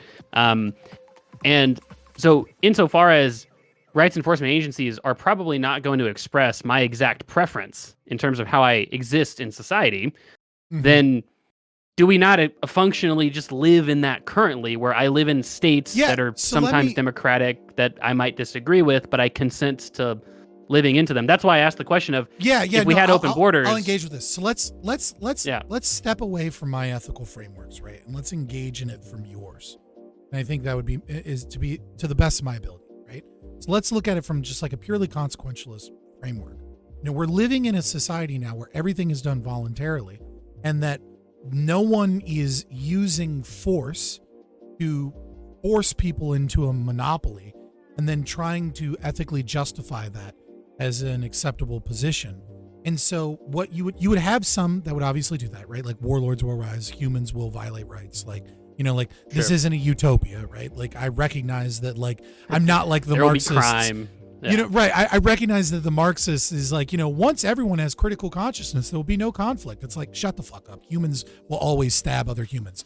People will be crazy, right? Like, so, but we're living in a world, right, where these massive power structures of these nation states are dependent upon the idea of voluntary association. And so let's look at like, so I've used this example with you before, right? And so I think we can do this quickly. The FDA is an example, right? I would much rather live in a world where the FDA has competition as opposed to the FDA where 25% of all drugs are recalled, where they make horrible fucking problems. And you would say, well, you know, maybe the FDA does a good job. What are we comparing it to? And so that's when I end up slipping back into, you know, my ethical framework. But if I continue in yours, it is my fervent belief. It's not what I'm basing my decisions off of, but it is my fervent belief that an open market on the regulation of drugs is one that is getting rid of, you know, this is where we got into a Twitter spat and we got back and forth. I don't want to get into that right now because I hate drama. If you want to fucking look at Twitter, I don't whatever. I don't even remember. What I do remember the knowledge got problem. An argument. The knowledge. Oh, that's right. This is where we're engaging in the knowledge problem, right? Like the central planning of the regulation of drugs, as opposed to allowing multiple regulators under private voluntary association. It is my argument that it must be more efficient to have that open market than for the FDA to exist. And so abolishing the FDA. Yo, Yoshi, thanks for the sub. I'm only mentioning it and interrupting this conversation because 1 year, fuck yeah, gold coin, love you so much. Thanks for coming in. But, right, so my argument is that the world would be similar in a lot of ways if you choose to live in like one of those nation state places, but that the philosophy of the people that are required in critical mass would necessitate, oh man, it's getting late at night, would necessitate, right? That there would be far more competition and far more markets, and the culture would almost certainly demand, even from those nation states, a lot more things like rights enforcement agencies and open competition and competition in the market than like what we have today. And by virtue of doing that, we would have cheaper things, cleaner things. We wouldn't have IP, which I you know, is something that I find to be a huge problem. But, you know, one nation state, you know, one little covenant community may choose that, etc. Well, it sounds like you would say that because of course this just leads to the question of like, well, but do we not have a competition of regulatory agencies, right? There's the Drug Regulatory Agency of the U.S. and Canada and the U.K. and all. There's all these different regulatory agencies that determine drug policy, right? Just let me finish the question. That determine drug policy that in theory you could choose from in a society that's open borders, right? Or even in today's society, if you have enough money and sort of know-how to live under, right? And so in this market of rights enforcement agencies and various other entities that you might not agree with, what if the drug policy you want is just not represented, and you have to buy in to a rights enforcement package because we all sort of we all make decisions. I live in the U.S. I don't like everything about the U.S., but I live here, and I concede that I like more things than I don't like. That's why I'm staying here, right? And so similar to buying a rights enforcement package or finding a community in this anarchist world, isn't that functionally the choice that you currently have? Or what is the big difference between those two choices? Is it the I don't know what I guess I'm struggling to even think of what the difference could be. Yeah, I bite the bullet, and I'll go even further and bite the bullet to say, what if the entire world had one property owner, right? You'd be forced to live under the rules of that property owner. Now, granted, might doesn't make right, but might does make reality. So, an authoritarian dictator that owns all of the land, so technically is an authoritarian dictator, is probably going to end up with anyways. But even still, you know what I mean? Like, so, there's that. I wouldn't justify that. I wouldn't say that is justified. That is just reality. So we do have to kind of have an interplay between reality and that. And so the reality is that, every individual has a multitude of preferences, and no one society is going to perfectly represent the preferences that they have. No one community is going to have all of the rules in perfect congruence with how they want to live their life. Assuming that they don't buy a piece of property and then, become a nation unto themselves. Right. But yeah, I certainly agree that, some covenant community might establish an FDA and might, through voluntary transactions, acquire a very large plot of land, I don't know, large enough to be the United States. And then you're born in that place that basically is, for all intents and purposes, very similar to what we have today. I don't think that will be the consequences of what I'm describing, right? Like I said, I think, in order for all of the states to dissolve and return their stolen property, I think the philosophy and culture would be very different. And so I don't know what that world will look like. We could posit the possibility that it looks somehow, in one of multiple universes, it looks identical to ours, but with open borders, and it just recreates itself in that way. Sure. And so that is a possibility. But again, I didn't sign the Constitution, right? And yet I'm forced under it, and people are telling me that it's ethically justifiable that I be forced under it. And so we don't live in that open borders, perfect, one-to-one. But again, to be fair, you didn't sign up for the market of rights enforcement agencies that happens to have no options that perfectly fit, or even potentially don't even come close to fitting your individual preferences. No, but you literally would. Well, how do I consent to a market just by being born that doesn't reflect at all my preferences? Okay, well, let's say I have no education, right? And I have no training. I'm a NEET, right? Non-educated, employed and trained. Yeah. And, I decide I want to get a job at KFC. Well, the KFC job that pays $7.25 an hour doesn't match my preferences, right? I would prefer to make $1,000 an hour and only work for one day out of the month and then go home and play video games. That's what I prefer, right? But that doesn't mean that reality is going to give me those preferences and give me the fantasy that I want, right? But the difference would be is that I did voluntarily choose to give them, to engage in a contract where they would pay me $7.25 an hour and I would do some work for them, right? That's very different than a nation state that says, you will pay these taxes. I don't want to. Go fuck yourself. We'll kick your door down and kill you if you don't. I mean, obviously there's some escalation so again, at first. I think it sounds like it sounds like this goes back to the inaction versus action thing, right? Because I think that my first response would just be, well, again, if I'm born into a society where none of the markets fit my preferences in terms of rights enforcement or laws or communes that I want to live in, I'm told by the market, well, I guess go fuck yourself and just starve to death and die then, right? Because you have to, you have to pick one of the options available to you. But I think it sounds like for what you would say is, well, yeah, but it might suck for that person, but they have the option to choose amongst the different options they don't like. And if ultimately they choose to just sort of dehydrate and starve to death because they don't want to, work for money and buy a thing that they don't like, then I guess that's, the choice that they can make, right? But what I'm saying though is that it just sounds like your choice of states is basically the same choice, right? It doesn't feel very different to me. In the option that you gave, where the very unlikely scenario that the entire world is anarchist, and yet it perfectly recreates the world that we have. So I wouldn't necessarily accept it as a possibility that it is possible, though extremely unlikely, that all of the states would dissolve and then recreate themselves very similar to the way now, right? So, I mean, I think there would be a fundamental difference in order for that to occur, that our philosophy would have to change. And if our philosophy changed in such a way, I think we would be living in a much better world.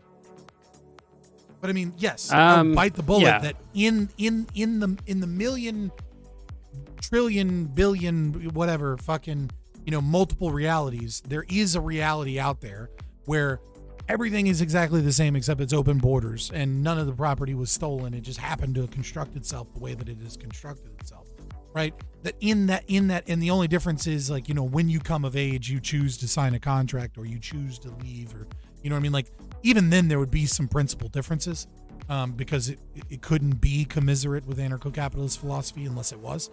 But the essential systems of governance work consequentially the same. But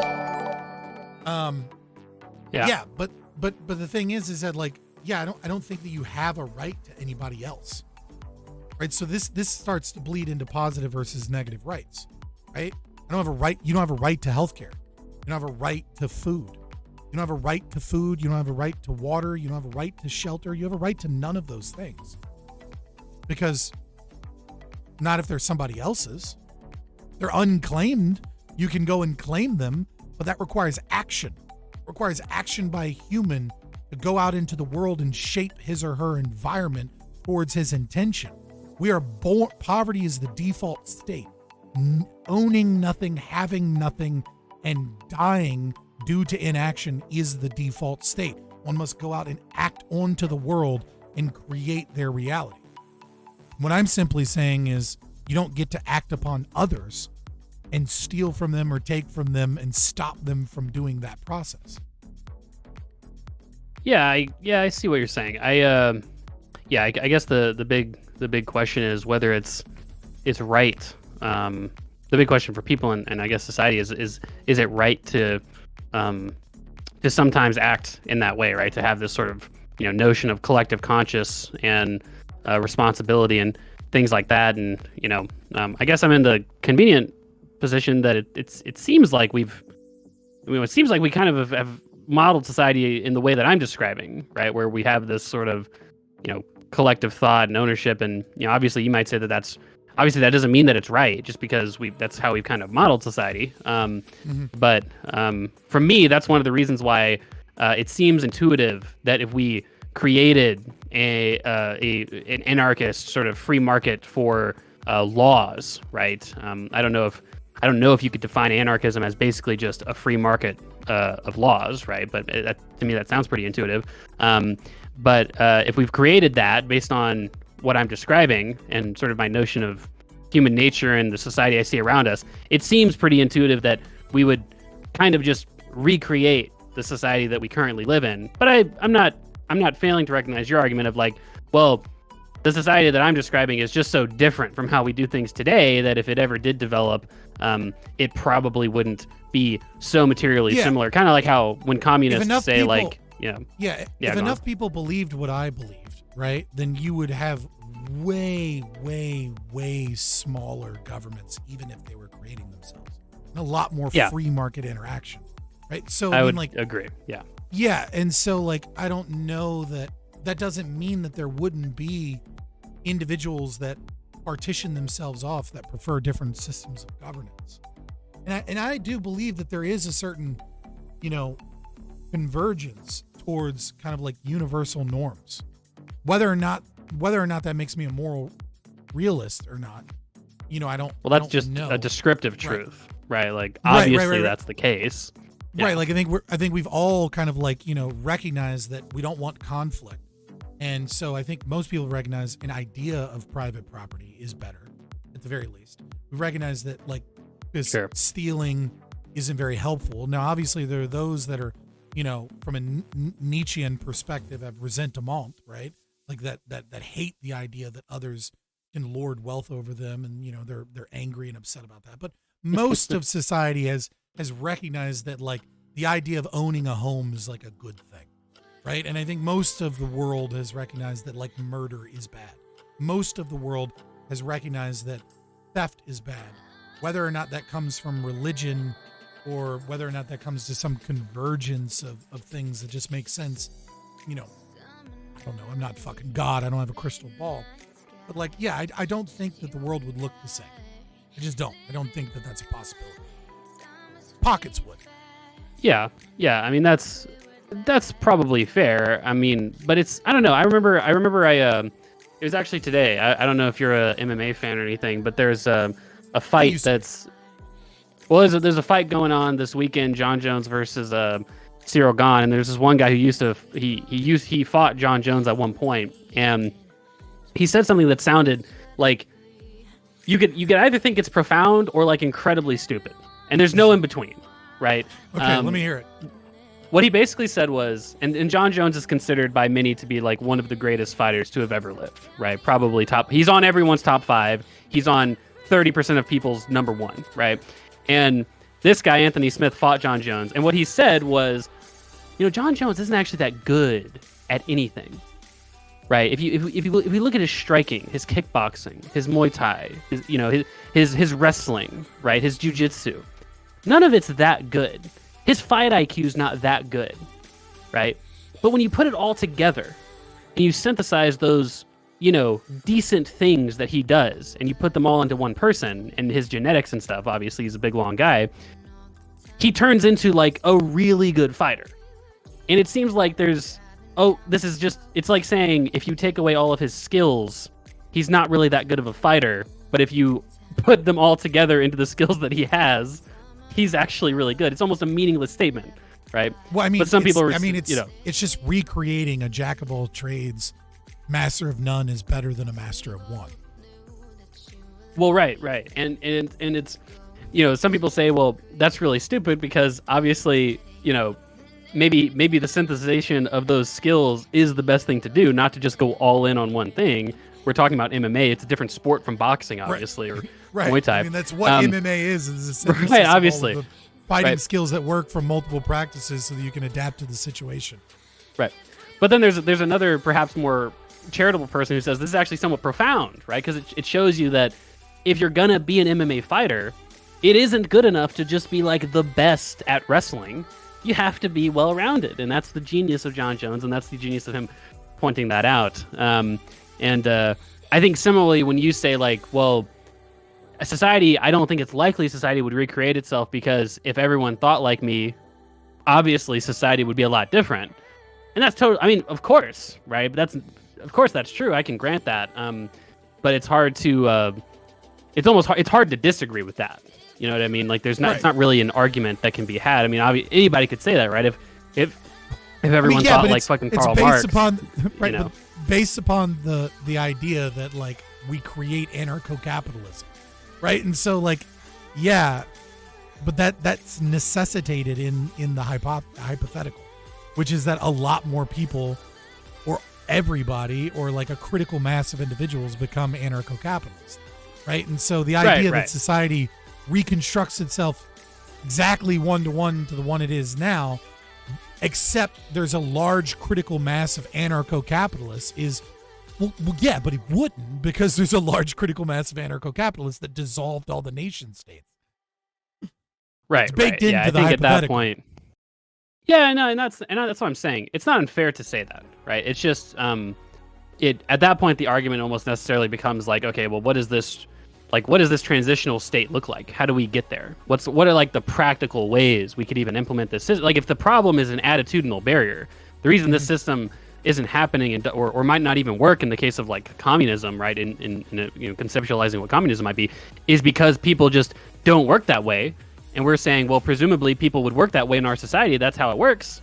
It's like, okay, well, now the debate is it's a totally different thing, right? It's like, okay, well, is it even possible to establish this? What does the transition look like? Keep the name, dog. Things like that. What? Oh, Fabian Liberty?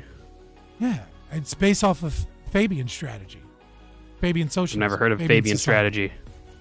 What's that? Well, okay, so do you know what the Fabian Society is in England? Nope. Okay, so the Fabian Society is a socialist institution that still exists today, right? And what they basically saw was like the failures of communism and socialism in terms of tactically. They recognized that like the USSR wasn't, doing a very good job, etc. And so what they said is, well, we're going to bring socialism and communism to people. And the best way to do that is to just have more social welfare programs, because eventually, if you have enough social welfare programs, you just get Soviet Russia, right? Like if you have socialized healthcare and you have,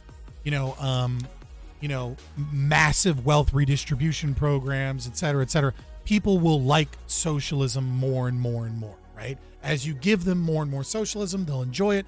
We'll shift the Overton window over, and then eventually we'll just reach the socialist state that we wanted, right? Sure. And so their coat of arms was the wolf in sheep's clothing, which is hilarious because they recognize that communism. It sounds like was a wolf. Really, it sounds like what they said was like. It sounds like basically what they're saying is if we just give people enough money, then they'll like us. Kind of right, but they're saying they'll shift the Overton window with more social welfare. Socializing small sectors of the economy over time, and eventually we'll love it. And they were consumed by the Labor Party, but they're still like group. They still have funding. They still have charity organizations. They still host events for the Labor Party where major Labor Party people speak. You can see videos with like it's a red F and it's Fabian Society. Sure. Now that's based off of Fabius, which was the first Roman general to defeat Hannibal. Because he only had like 1 or 2 legions, right? And Hannibal was coming with this gargantuan fucking army to invade. And so he recognizes in a like a stand-up fight, I cannot defeat Hannibal. It's impossible. Like there's no way for me to defeat this guy. We're over. We're done. Rome is gone, right? And then he comes up with this genius strategy, which is, well, Hannibal had to come over through the Alps. And he doesn't have a strong supply line. He can't feed himself and his army. So Fabius Maximus, thank you. And so what he's really doing is he's depending upon raiding us and our colonies, which is, Latin for farm. And so what we're going to do is we're just going to engage in hit and run tactics, and we're going to burn all of the farmland on our way out. And we're going to starve him and make him retreat. And it worked. The first time Hannibal was defeated was this hit and run and burn the crops as you go out, and this slow, like kind of just starved system. So we call ourselves cheekily Fabian Liberty because we believe that the best strategy towards making this world possible, or at least I do, is incrementalism. Is, do I want to get rid of all police departments tomorrow? Well, if I could snap my fingers and do it and people would accept it, yeah, I'd do it. But nobody's going to accept that. But what I would argue for is like, hey, man, can we deregulate private security? Can we create a competitive market for like local sheriffs? They'll still be under federal jurisdiction, right? Can we do that? And then can we have a competition of private security more and more? And then will people basically realize that this is better than cops? That like having private security firms that are like, and then eventually a competition that they work more effectively. And then people begin to accept that over time. Like, I wouldn't get rid of the FDA tomorrow. But what I would do if I was president, right? Magic wand. What I would do to try and bring about this world is I would make it legal for people to buy any drug that they want, like from any country, just right. And then all of a sudden, now there's an open market for companies to determine what drugs are safe and what drugs aren't safe that the FDA doesn't handle. Eventually, the FDA will just get out-competed. And people and doctors will prefer those companies that are doing a better job than the FDA ever could. And eventually, people will just want to defund the FDA and get rid of it. And then you just kind of work that same logic over and over. Yeah, I guess so. I guess where it runs into is the potential practical sort of, well, because there's competing philosophies for how to govern society, right? And it seems like that's like that what you just described in terms of like popularity, seriously on the back end. It doesn't seem like people are getting more like amenable. It seems like people are much more comfortable with like social programs and social ownership and things like that, right? So I guess but we got to get rid of the Department of Education first, and we have to win this philosophical. Get rid of how does that help win the philosophical war? I don't get it. Maybe I don't get the connection. Well, I mean, I think people are indoctrinated into a statist ideology through public school system. So you think, well, but I don't know. Again, it's the same thing. Like when I think of like, local controlled school districts, it seems like they all teach. I don't know if I ever was taught this is why.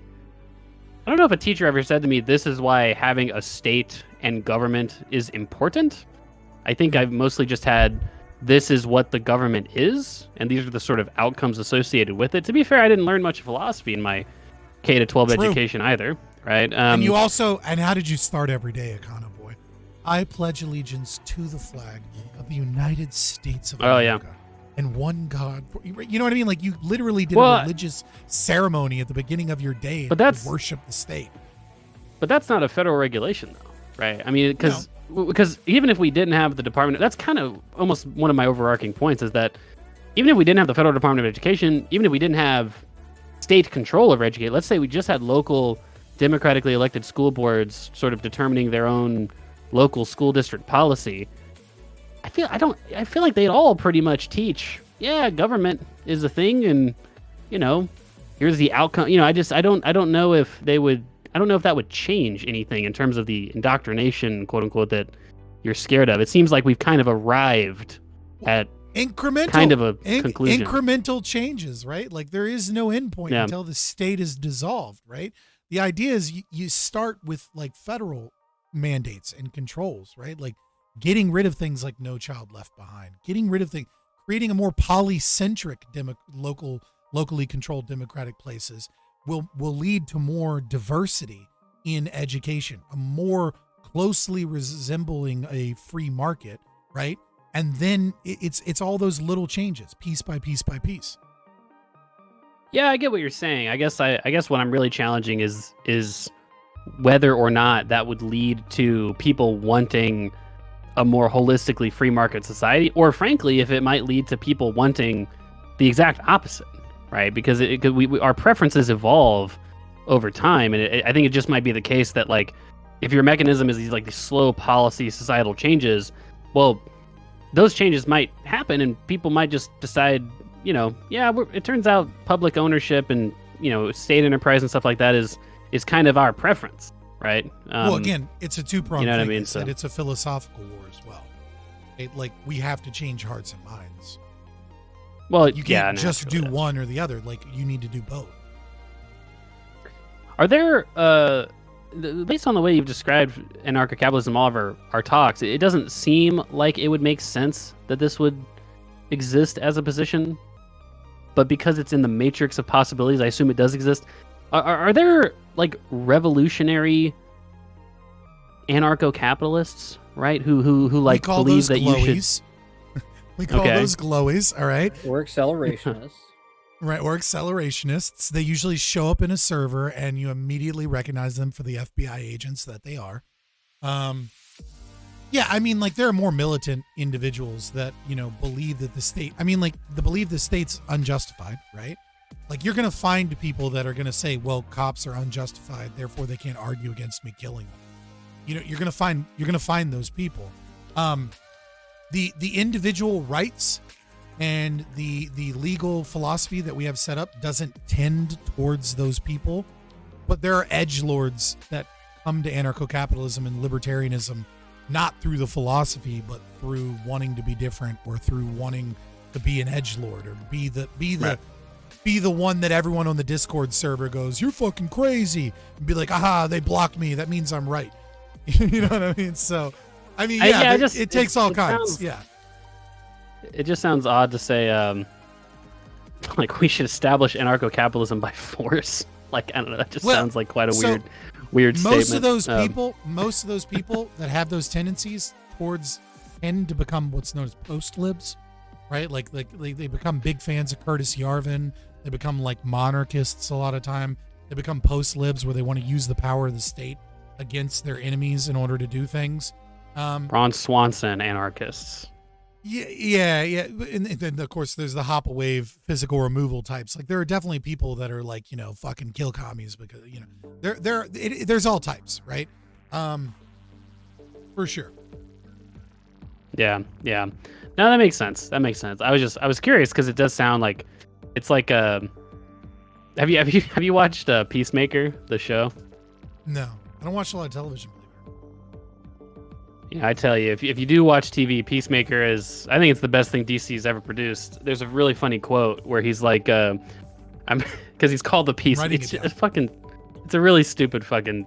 It's just funny and stupid, the show, but his name is the Peacemaker. He's played by John Cena, and there's a quote where he's like, I need to establish peace, and I don't care how many men, women, and children I have to kill in order to get peace, right? And it seems like an anarcho-capitalist. Got it. Like a revolutionary anarcho-capitalist. It's like, I'm totally willing to use violence and murder and death and fear to establish this ultimately free society. I don't know. It just sounds like a funny intersect of that matrix. I heard Matt Brunig.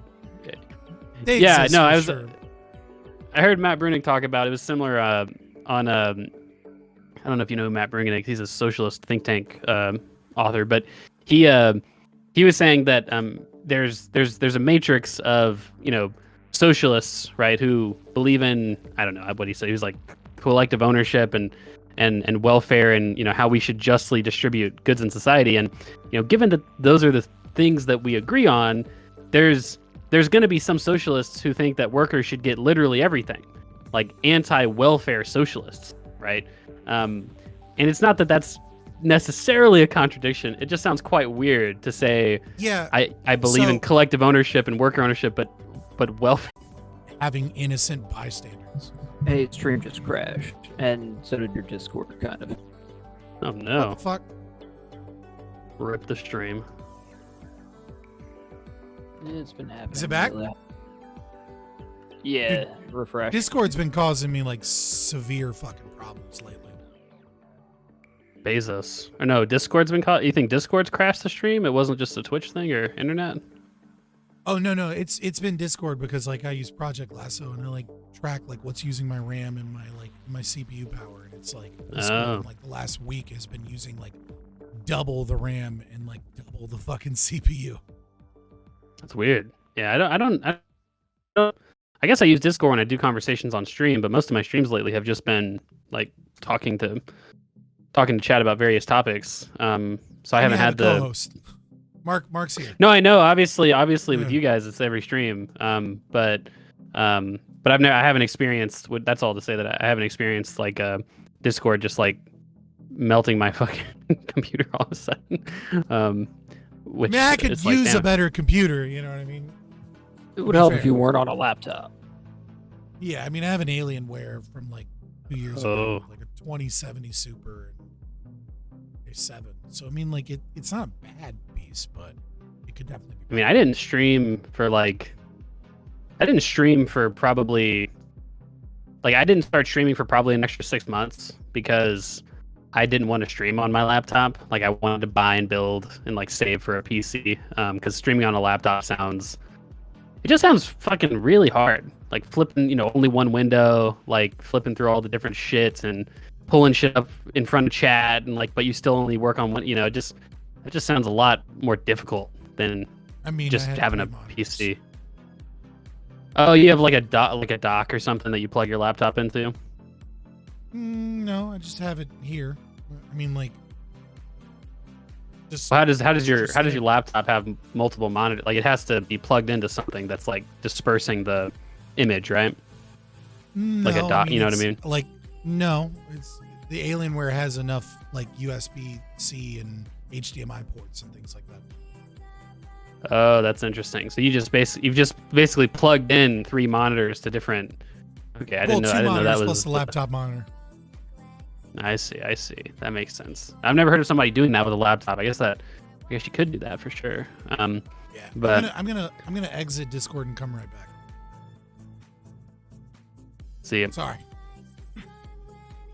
Oh, just you and me now.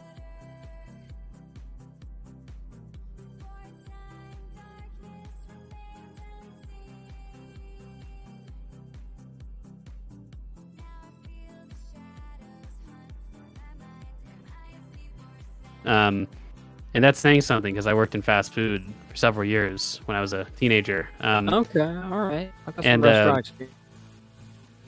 Oh, it's rough out there in the restaurant industry. But this guy at work, I have a habit of just saying buddy, just like, oh yeah, thanks bud, thanks friend, stuff like that.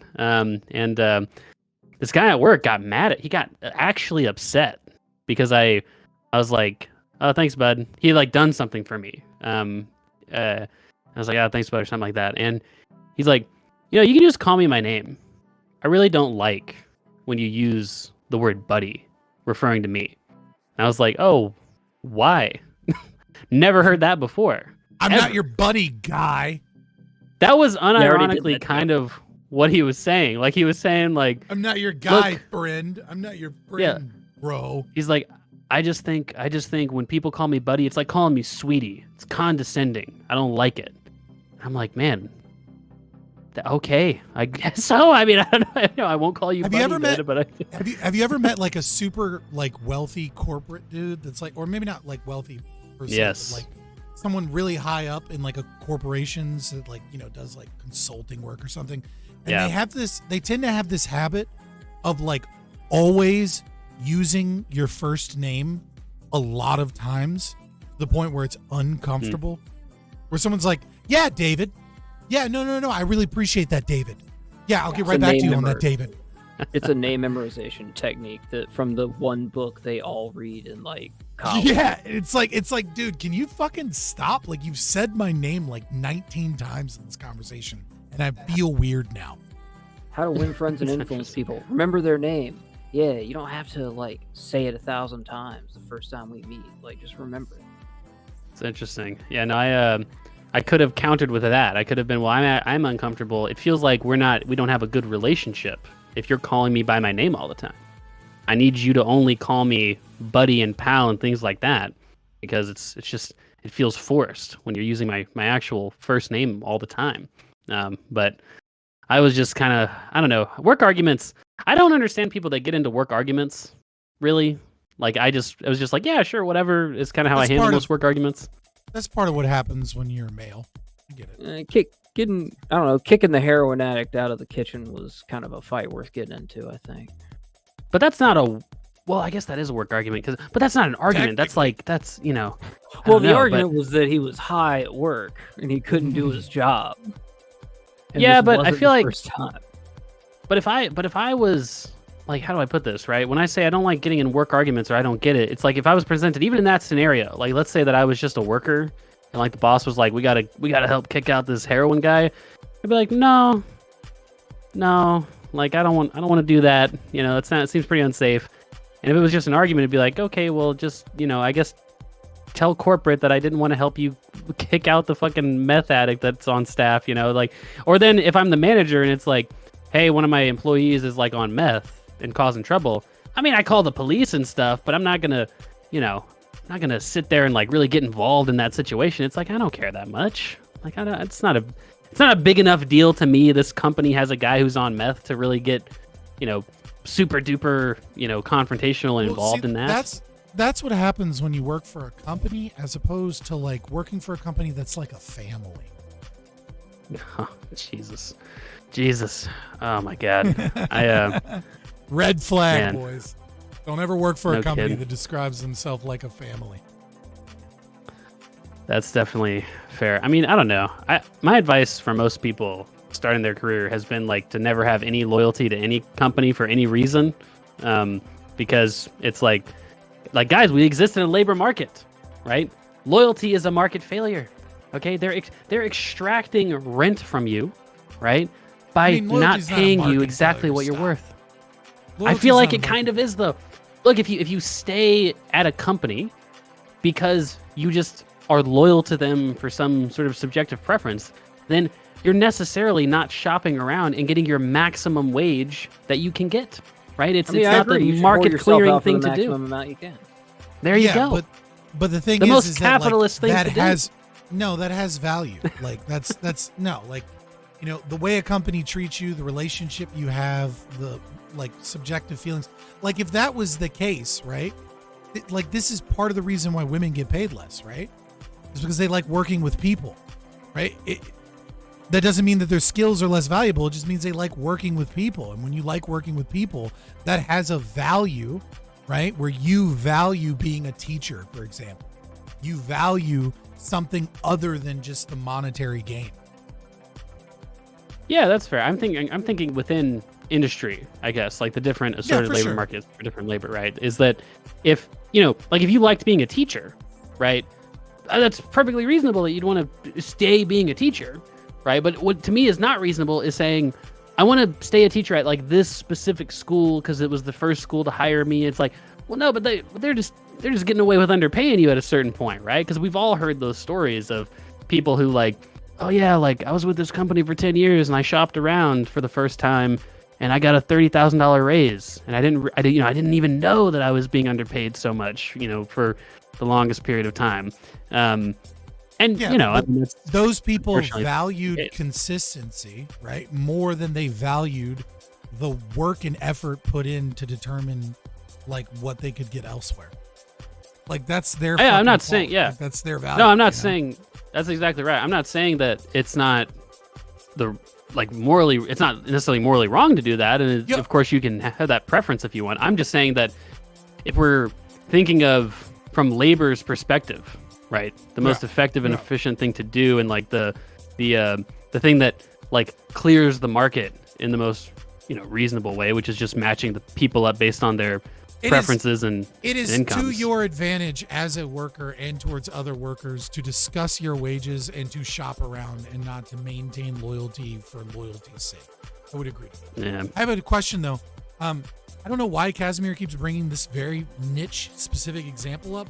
Did you say no. something about like the privatized fire departments? Because he's asking if you've seen Tom Scott's quote "I was wrong" video about London Fire Department. But it's like the third time he's asked it, so it would be remiss for me not to like mention it to you. Like, did you make some statement about privatized fire departments or something? Because that's a great video you should check out.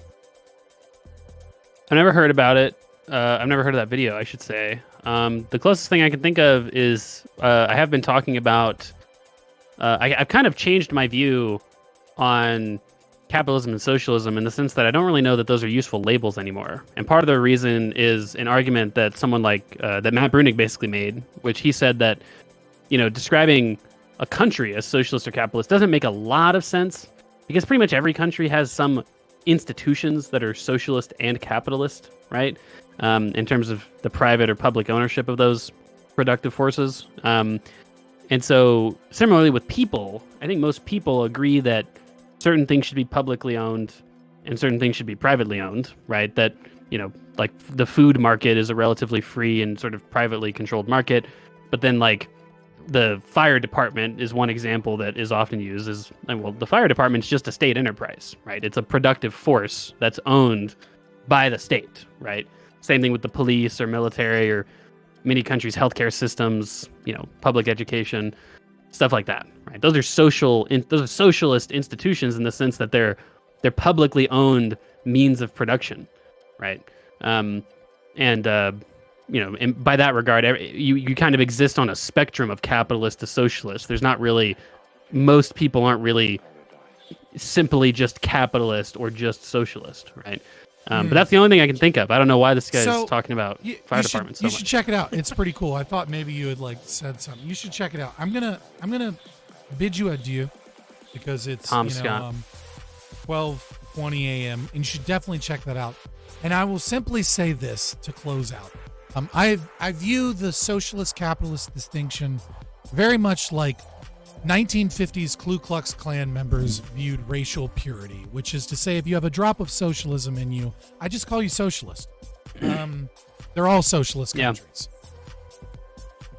Yeah. I mean, people have done that to me, right? I've had socialists call me a socialist. They're like, "You believe in all these collective ownership institutions? You're just a socialist." Yeah, you're and a I'm socialist. like, well, I mean, it's the label. It could make sense. It depends on how you even define. Like, if you're mostly socialist, does that make you a socialist? But what does mostly mean? Now, obviously, in your regard, if you believe socialism in even has any multiple definitions, right? Capitalism is not a mixed market economy. Like, it's just not. It's either free market or it's not. So it's not capitalism. That's what I'm saying, right? Is that capitalism and socialism are kind of binaries, right? Private or public ownership, right? Or social ownership, collective ownership, whatever. But everyone sort of personally exists on a spectrum between those two, right? Nobody is like purely a capitalist or socialist. I get what you're saying. You're saying, well, if it's even a drop socialist, I'll just call it socialist. Right? Purely capitalist. But, no, I'm saying it's not that. Well, I guess when I say everybody, I don't mean like. Yeah, of don't course there are include people the like you, end right? caps. But but then there's obviously communists who's everything should be socially owned, everything should be free, right? And it's like, okay, well those people are purely socialist in what their production model is, but 99.9% of people exist in that spectrum of private public ownership mixture there. I would like it was to good know that you go on. that you ruined the opportunity for this to be ended on a perfectly good joke. You know what? Look, okay, that's the job of any socialist, is to ruin everybody's good time. All right, so maybe I am a socialist. But no, it was good talking to you. It was a good conversation. Of course, and, anytime. Next Well, stream, not anytime, but when I'm next free. stream, you're going over no bullshit videos, I guess. I think that's who I saw on the React screen. Quartering. The We're quartering. making fun of the Okay, quartering a little never bit. mind. Well, He's a boomer gonna that make- doesn't understand Yeah. how shorts work. And he's really mad about it. He doesn't know how what works. YouTube Shorts. Like, he's look okay. at how YouTube Shorts is killing me. And it's like, my shorts are this percentage of my views. And it's just like, dog, your shorts are basically advertisements and they're not very good. Like, I love you, but you're not understanding this medium and you're not connecting with Gen Z. And as they push these more, your channel's doing bad, but you got to adapt, bro. Well, all right. I mean, yeah, it was good talking to you, and have fun with. I don't know how do you stream every day? Monday through Thursday, 7 p.m. till whenever. Next week. All right. I was gonna say good luck with your stream tomorrow, but you're not streaming tomorrow. So no, I mean, good luck with your stream on Monday. Every now and then we do a weekend stream if I have a debate or something, or maybe we'll do YouTube or Rumble stream. But yeah. All right. Well, good talking to you. I'll talk to you later, bud. See ya. All right, brother. Toodles. Thank you for watching. If you made it all the way through this video, then you've got to like, share, and subscribe. Over 70% of you watching aren't subscribed, and it really helps. We're live on Twitch every Monday through Thursday starting at 7 p.m. Eastern. And follow us on Twitter for more spicy libertarian takes. Finally, we all know that YouTube is a temporary place for dissidents. One day we'll upset the wrong journalists and be gone. Poof. But it doesn't have to be that way if you make sure to follow us on Rumble. Every video on YouTube is also posted to Rumble, and sometimes we exclusively stream there. Thank you for your time. All links are in the description below.